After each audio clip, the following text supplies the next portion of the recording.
Xin chào mọi người, hôm nay mình sẽ quay video muộn. Ngày sáng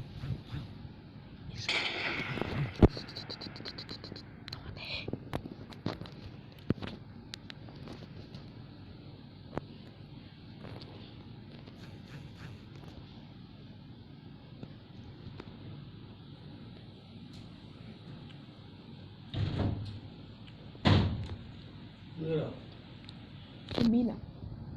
Đấy. Đây này.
nay thì tôi lần đầu tiên có mặt tại cái vườn lan phải nói là vô cùng đặc biệt. Cái vườn lan này thì đã từng xuất hiện trên Hoa TV rồi, tức là anh Lý Ngọc Hà đã từng tới đây để thực hiện cái video và có trao một suất học bổng cho các bạn học sinh nhỏ ở đây. Và hôm nay thì có một nhân duyên là tôi đi qua cái thành phố này cũng dễ thôi. Đấy là cái trường dân tộc Nội Xứ của tỉnh Thanh Hóa. Phải nói thật với các bạn là Vườn Lan vô cùng ấn tượng luôn, vô cùng ấn tượng. Đây là cái Vườn Lan mà mình ngay cạnh liền với cả cái nhà tập Nam Nam. Thì là sân bóng đá rồi các cái khu cũng rất là đẹp. Trung trường dân tộc Nội Trú thì bây giờ cũng được đầu tư rất là tốt.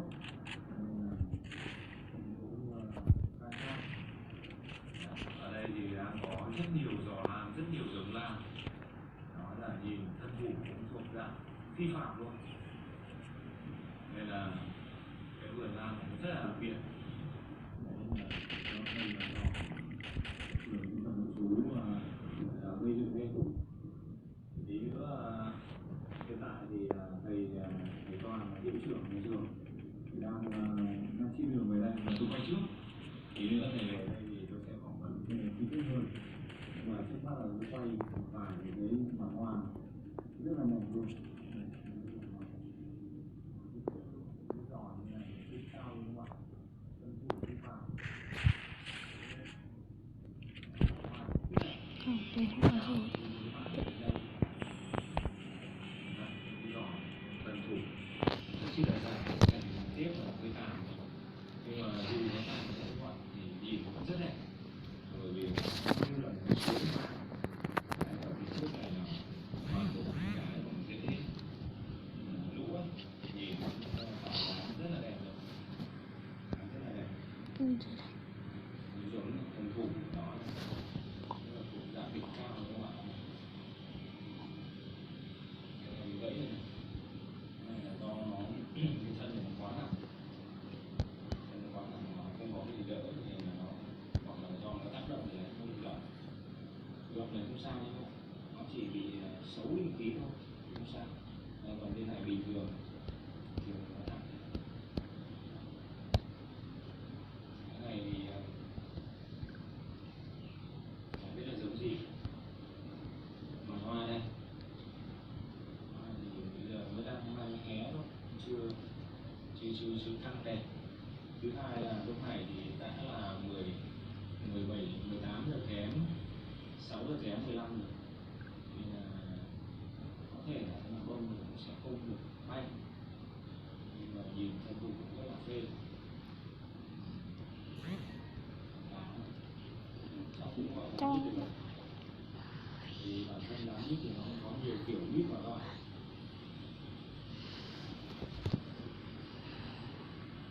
Tuyệt vời luôn. Từng đứa nữa. Được rồi.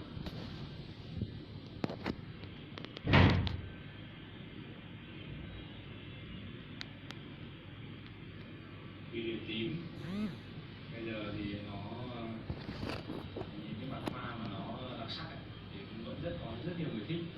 Nhưng mà nếu mà nó mặt hoa thường thì nói chung là giờ nó rẻ, bởi vì nó không được chuộng lắm, bởi vì mọi người lao hết cả sang chơi đen trắng rồi. Và một số thì chơi dạng được tím thì nó phải thuộc dạng được như là rất đủ. Ví dụ như đây là một cái giỏ phân thủ rất là to, thân thủ hoặc là mặt hoa, hoặc là thân thủ hoặc là hoa, thì nó vẫn có cái người chơi người thích. Còn nếu không cái thằng tím mà bình thường thì nhưng mà vẫn có người chơi chứ còn không. Nhưng mà nhiều người sẽ kiểu như là có không gian rộng kiểu như này thì sẽ trồng nó để cho nó thành những cái giỏ rất là lớn, nó thành cành hoa để tạo thành cái cảnh quan, tuyệt vời. Hệ thống tôi nhìn ở trên này là có hệ thống tưới tự động đầy đủ cho các bạn. Đèn hoa hồi xưa là để có sở hữu được một cái đèn hoa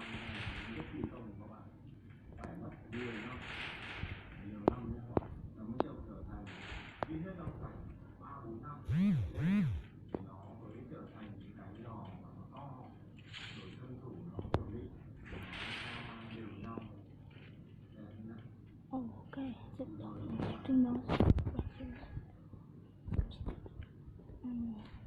này tôi sẽ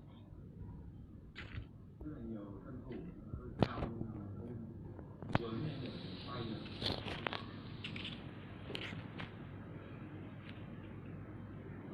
Nhưng mà hôm nay đến thì hơi muộn rồi, vì hoa nó bị tàn nhiều.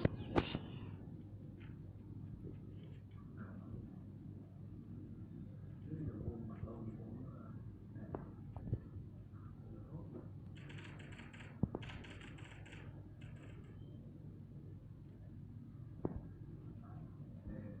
Nhưng mà do kiểu học sinh hoặc là phụ huynh học sinh ai muốn có làm việc thêm mà phụ huynh lan chắn, tức là huynh lan chắn khi tặng.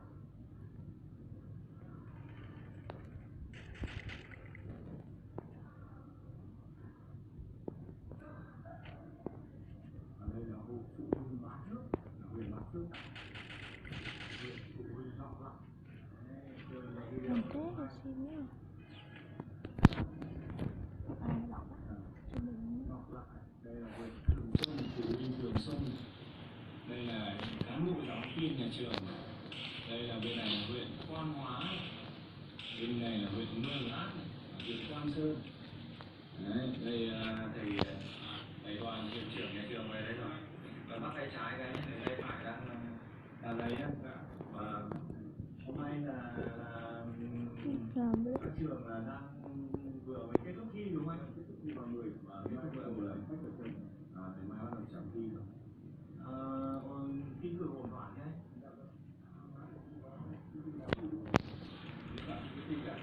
Vâng. Thế tốt rồi.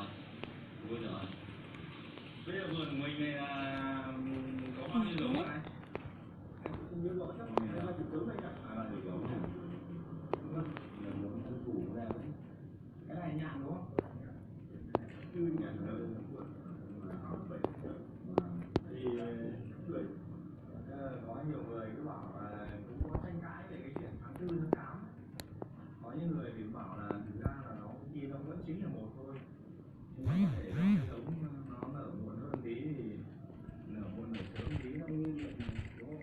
Có những bông thì tháng 4 nó đã nở, tháng 3 nó nở rồi.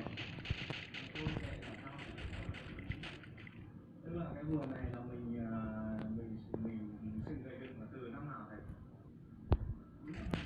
Cuối 2016 bắt đầu thực hiện.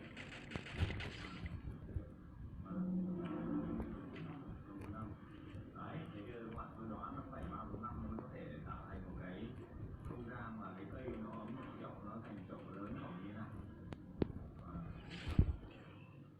Bạn không Đây là nhìn ở đây là kiếm nhỉ? từ cái ý tưởng nào mà